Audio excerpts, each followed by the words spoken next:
ఢిల్లీలో వైఎస్ జగన్మోహన్ రెడ్డి గారి ధర్నా. రాష్ట్రంలో లోకేష్ రెడ్ బుక్ అమలవుతుంది.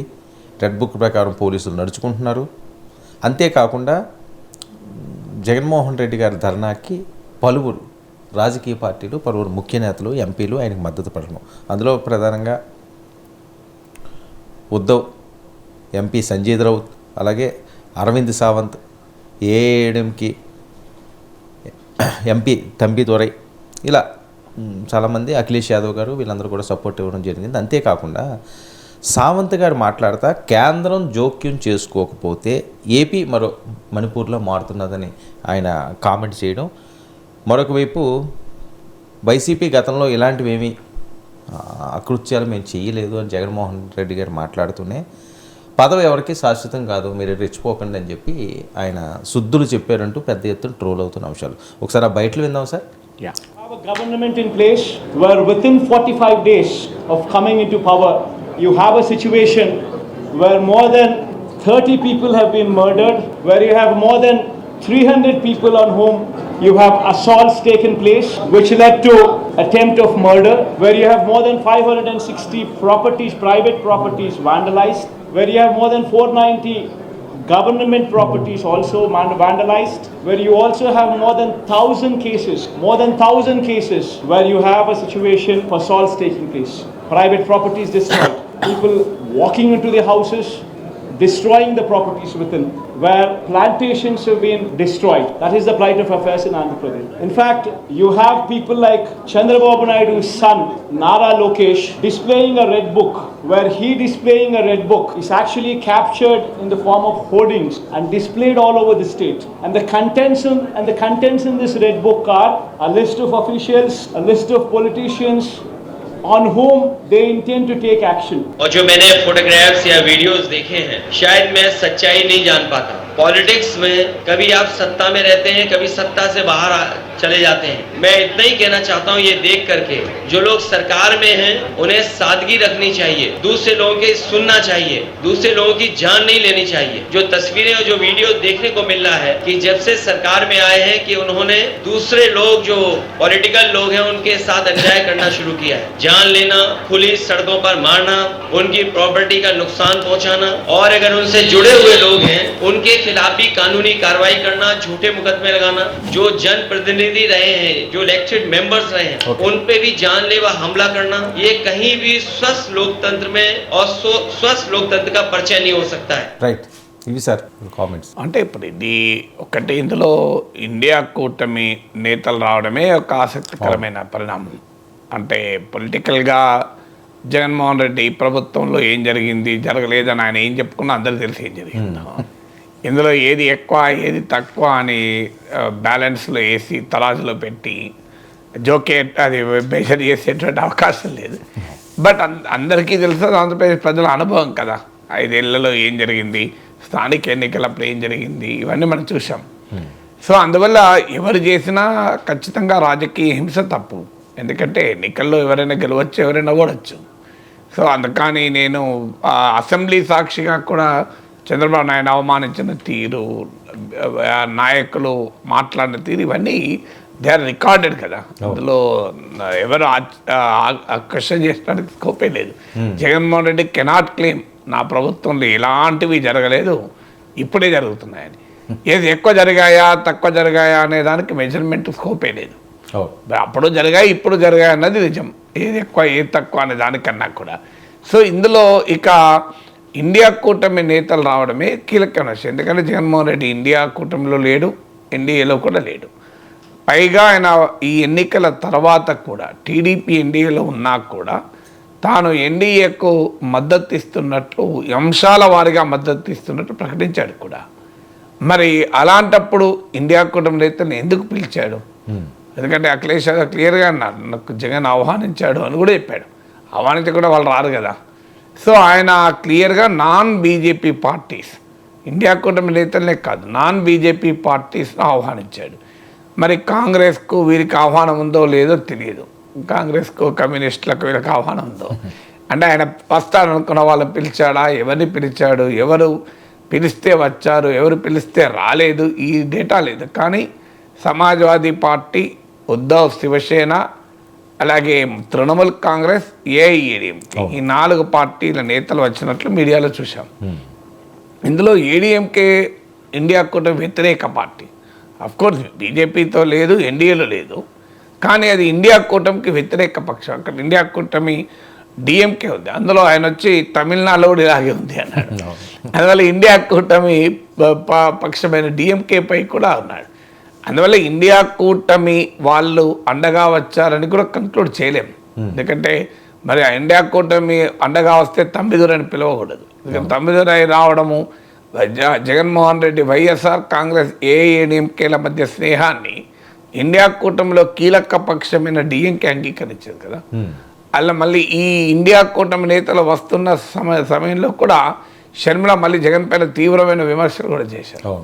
సో అందువల్ల కాంగ్రెస్ పార్టీ షర్మిల ఇక్కడ జగన్ పైన అటాక్ చేస్తుంటే జగన్మోహన్ రెడ్డికి మద్దతుగా వచ్చే అవకాశం లేదు.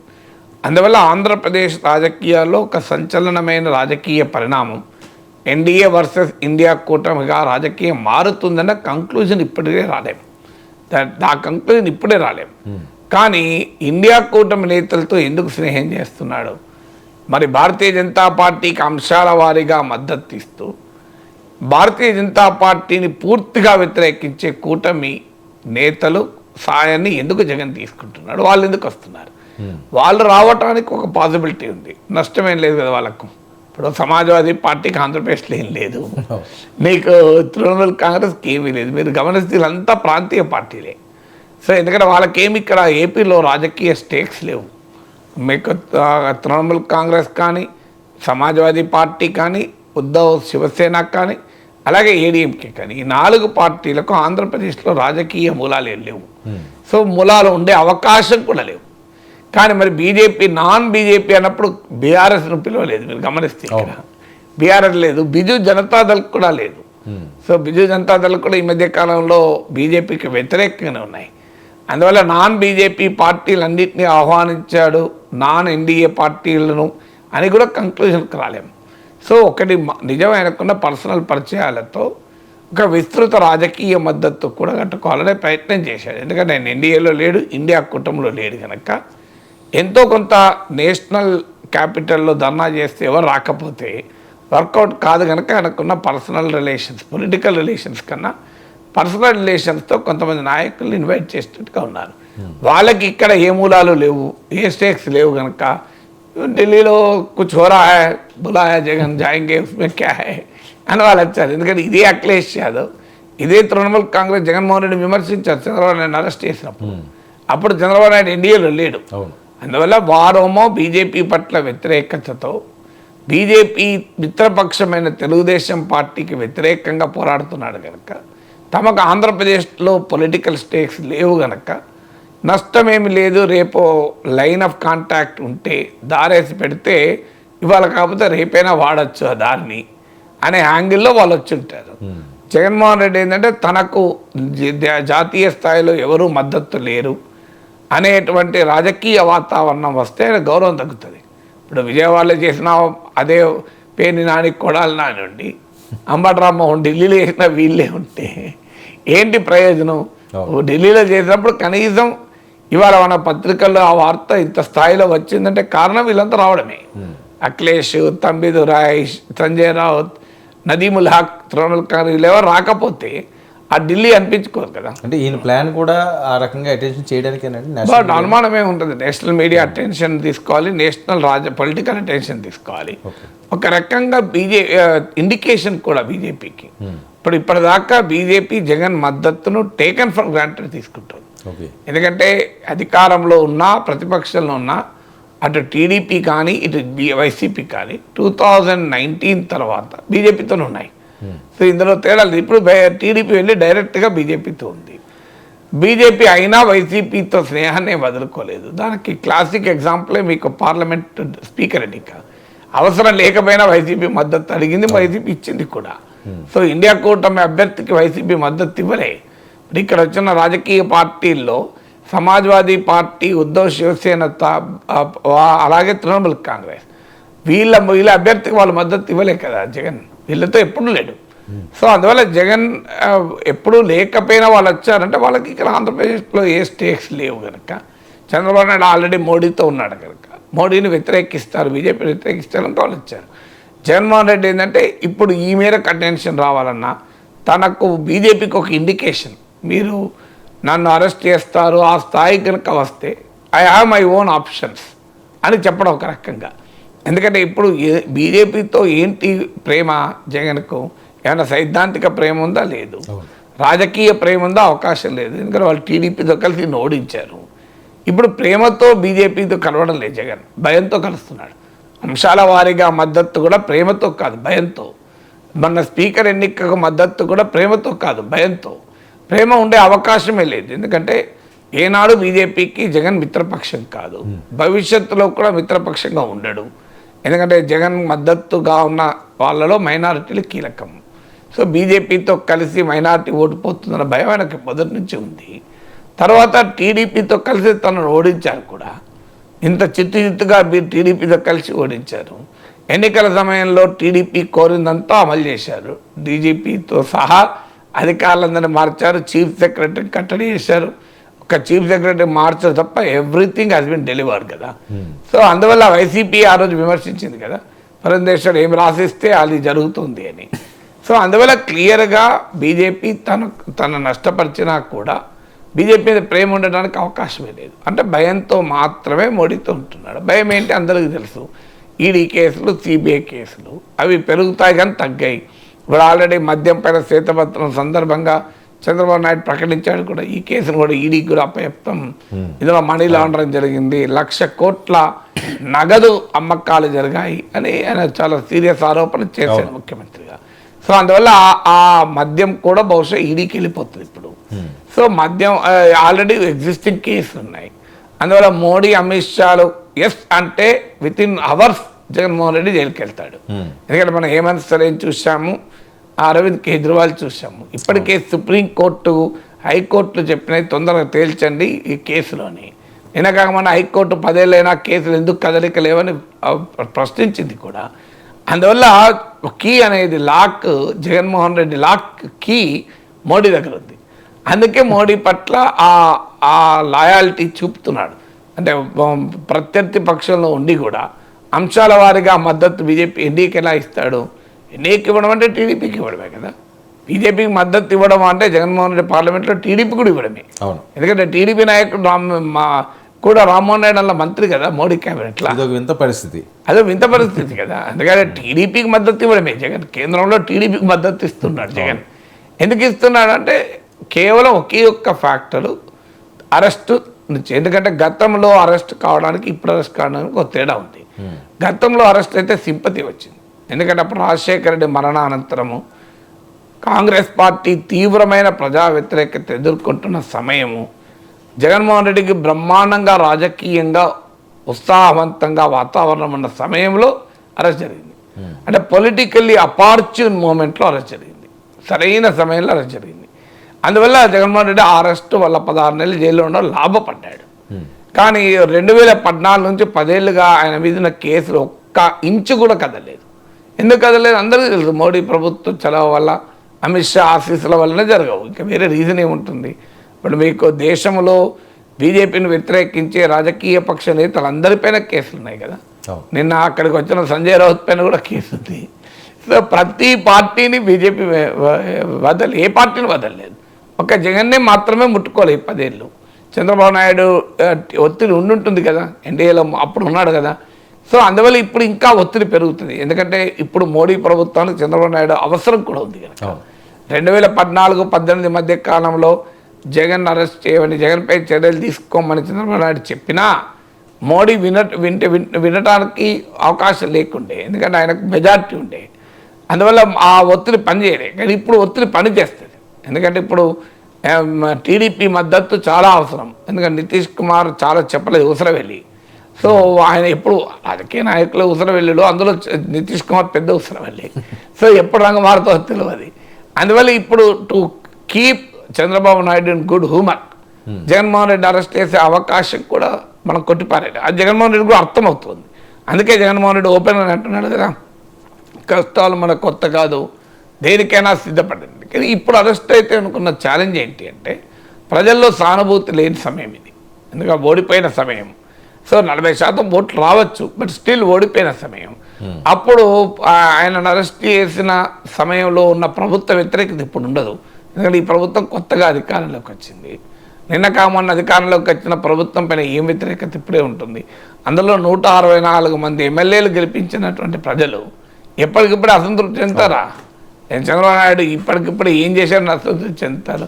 తర్వాత అప్పుడు అరెస్ట్ అయినప్పుడు తల్లి చెల్లి రోడ్డు మీదకి వచ్చి మద్దతుగా నిలిచారు. అది జగన్మోహన్ రెడ్డికి పెద్ద సపోర్ట్గా ఉంది. కానీ ఇప్పుడు తల్లి చెల్లి అప్పుడు షర్మిల పాదయాత్ర కూడా చేశారు. సో ఇప్పుడు జగన్మోహన్ రెడ్డి అలా తల్లి చెల్లి మద్దతు లేదు, ఫ్యామిలీలో కూడా ఏకాకి. సో భార్య రావాలి, భార్యకు ఆ రకమైన రాజకీయ సపోర్ట్ వస్తుందా అని అనుమానమే. ఇకపోతే ఇప్పుడు షర్మిల అక్కడ రెడీగా ఉంది. కొద్దిగా జగన్ అనే వ్యక్తి స్క్రీన్ పైన లేకపోతే వాళ్ళందరూ కాంగ్రెస్ నాయకులే, వాళ్ళు ఎవరో కాదు. వాళ్ళపైన అటు నుంచి మోడీ, ఇటు నుంచి చంద్రబాబు ఒత్తిడి చేస్తే వాళ్ళు ఎక్కడికి పోవాలి? వైసీపీలో ఉండక కాంగ్రెస్కి వచ్చే అవకాశం కూడా ఉంది. అందువల్ల ఈ ఫ్యాక్టర్స్ అన్ని తెలుసు గనక ఆయన మోడీతో జగన్ ఎక్కడా పెట్టుకోవడం లేదు. కానీ మరి అలాంటప్పుడు ఇండియా కూటమి నేతలు ఎందుకు ఆహ్వానించాడు? సో మీరు ఇండియా కూటమి నేతలు అక్కడ స్పీచ్ల్లో కూడా మీరు గమనిస్తే, మొత్తం స్పీచ్లు నేను చూడలేక ఇప్పుడు ప్లే చేసిన బయటలో ఎక్కడ మోడీని అంటలేరు మీరు గమనిస్తే. ఇప్పుడు వైఎస్ఆర్ కాంగ్రెస్ పార్టీ వచ్చి ఇప్పుడు మోడీ పైన అటాక్ ఏం పెట్టడం లేదు, ఎందుకంటే ఆ జాగ్రత్త బహుశా జగన్ చెప్పుండాలి. మరి లేదా మొత్తం స్పీచ్లో ఉందో మనకు తెలియదు. కానీ మోడీ పైన అటాక్ చేసినట్టయితే ఎక్కడ మీడియాలో రాలే, మనకు పత్రికల్లో చూస్తే ఇక్కడ మొత్తం ఉపన్యాసాలన్నీ వినలేదు కనుక I keep that option open. So అందువల్ల క్లియర్గా మరి అలాంటప్పుడు అయినా ఇండియా కూటమి వైపు తాను వెళ్తాను అనే సంకేతాలు ఎందుకు ఇచ్చాడు అంటే బీజేపీకి కూడా ఒక ఇండికేషన్, నాకు ఆప్షన్ లేదని మీరు అనుకుంటున్నారు, నాకు కూడా ఆప్షన్ ఉంది, ఇక ఎలాగో మీరు లోపలెత్తారన్నప్పుడు నాకు ఏముంది, మీరు ఆ సింపతి, నాకు నేషనల్ సింపతి రావాలి కదా అనేటువంటి ఒక మెసేజ్ మోడీకి ఇవ్వడం. ఎందుకంటే ఇక తాను అనివార్యము అరెస్టు అనే భావన వచ్చిందనుకోండి, ఎవరో సమర్థత కూడా కొట్టుకోవాలి కదా, అది రాకుండా జాగ్రత్త పడతాడు. జాగ్రత్త పడుతున్నాడు కనుకనే స్పీకర్ ఎన్నికకు మద్దతు ఇచ్చాడు, జాగ్రత్త పడుతున్నాడు కనుకనే అంశాల వారీగా మద్దతు ఇస్తున్నాడు, జాగ్రత్త పడుతున్నాడు కనుకనే ఇండియా కూటమిలో చేరలేదు, బీజేపీకి వ్యతిరేకంగా మాట్లాడతలేరు. ఇవాళ కేంద్ర బడ్జెట్ పైన మాట్లాడారు, దేనిపైన మాట్లాడతలేరు కదా. ఇప్పుడు కేంద్ర బడ్జెట్ పైన ప్రతిపక్షాలన్నీ అల్లరి చేస్తున్నాయి, మరి జగన్మోహన్ రెడ్డి అల్లరి చేస్తున్నాడు. నార్మల్గా ప్రతిపక్షంలో ఉన్నప్పుడు ఆంధ్రప్రదేశ్కి అన్యాయం చేసిన మోడీ అనాలి కదా. తెలుగుదేశం పార్టీ ఏమీ తేలేదు, ఆంధ్రప్రదేశ్కు 15,000 అమరావతికి గ్రాంటా అప్పా తేల్చండి అని చాలా మాటలు మాట్లాడాలి కదా, ఎందుకు మాట్లాడతలేడు? సో క్లియర్గా ఇన్స్ట్రక్షన్స్ ఏంటంటే వైసీపీ నేతలకు కూడా, నాకు వైసీపీ నాయకులు చెప్పింది, సార్ బీజేపీని మాత్రం ఏమీ అనకూడదని మాకు ఇన్స్ట్రక్షన్ అని. మీరు అది క్లియర్గా మీరు అందుకే సాక్షి మీడియా చూసినా మీకు అర్థమవుతుంది, ఎక్కడ మోడీ పైన బీజేపీ పైన అటాకింగ్ మోడ్ అసలు ఉండదు. మీరు ఎక్కడైనా చూడండి, టీవీలో చూడండి, బడ్జెట్ చర్చలు చూడండి, టీవీలలో పేపర్లో చూడండి. ఎందుకంటే దట్ ఇస్ క్లియర్, అందరికీ తెలుస్తుంది క్లియర్ ఆ మేనేజ్మెంట్ నుంచి క్లియర్ ఆదేశం ఏంటంటే గో స్లో ఆన్ బీజేపీ అని. మన అటాక్ అంతా టీడీపీ పైన తప్ప బీజేపీ పైన కాదు అని. ఇదే స్ట్రాటజీ 5 ఏళ్ళు చంద్రబాబు నాయుడు కూడా ఫాలో అయ్యాడు కదా. ఎక్కడ పొరపాటున బీజేపీని ఒక్క మాట అననీయలే. తన అటాక్ మొత్తం వైసీపీ పైన పెట్టాడు. పెట్రోల్ ఛార్జీలు పెరిగినా జగన్నే తిట్టాడు, స్టీల్ ప్లాంట్ ప్రైవేట్ కింద జగన్నే తిట్టాడు తప్ప మోడీని ఒక్క మాట అనలే. అందువల్ల ఇప్పుడు ఇక మరి ఈ ఇండియా కూటమి నేతలను పిలవడం, వాళ్ళు రావడం డెఫినెట్గా ఒక మెసేజ్ బీజేపీ నాయకత్వాన్ని కూడా ఇస్తున్నారు. సో వరస్ట్ సినారియోలో నాకు ఆప్షన్ ఉంది అని చెప్పదలుచుకున్నాడు. ఓకే.